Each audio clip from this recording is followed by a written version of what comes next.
I want you guys to imagine that you're out to dinner with your friends. It's the part of the dinner where you've already ordered your food, but it hasn't quite come out yet. Maybe you're bored. What do you picture you and your friends doing?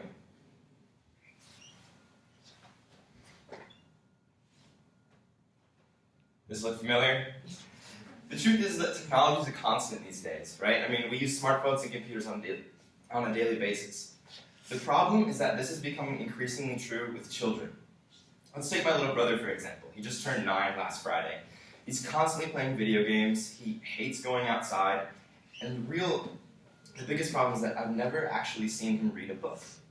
Now, with all the video game playing and Netflix watching that goes on these days, it's not so outrageous to think that with emerging technologies, specifically in virtual reality, that book reading could become completely wiped out for younger generations. This would be a real shame. I mean, book reading is a cornerstone of child development, right? I mean, we learn how to imagine by reading books about fantastical worlds, and we broaden our knowledge by reading books that have allusions to other historical texts or events, I'd like to read you an excerpt today from one such book that I think really exemplifies why books are important. This book is called Ready Player One. It's written by Ernest Cline. Basic premise for the book: it takes place in a not-so-far-away future in which everyone is constantly plugged into a virtual reality world called the Oasis. Now, the creator of the Oasis, his name is James Halliday. He dies at the beginning of the story and leaves in his wake a challenge in which all the players are meant to compete to gain control over the entire program and a large sum of money. Now, minor spoiler here, but it's pretty predictable anyways. The main character wins this competition at the end of the book. And so the scene that I'd like to read to you takes place after he's been given his prize, and he's speaking in the virtual reality world with a digitally recreated version of the creator. Here it is.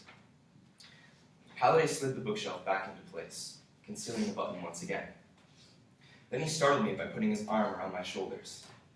"Listen," he said, adopting a confidential tone. "I need to tell you one last thing before I go. Something I didn't figure out for myself until it was already too late." He led me over to a window and motioned out at the landscape stretching out beyond it. "I created the Oasis because I never felt at home in the real world. I didn't know how to connect with the people there. I was afraid for all my life, right up until I realized that it was ending. That was when I realized, as terrifying and painful as reality can be, it's also the only place where you can find true happiness. Because reality is real.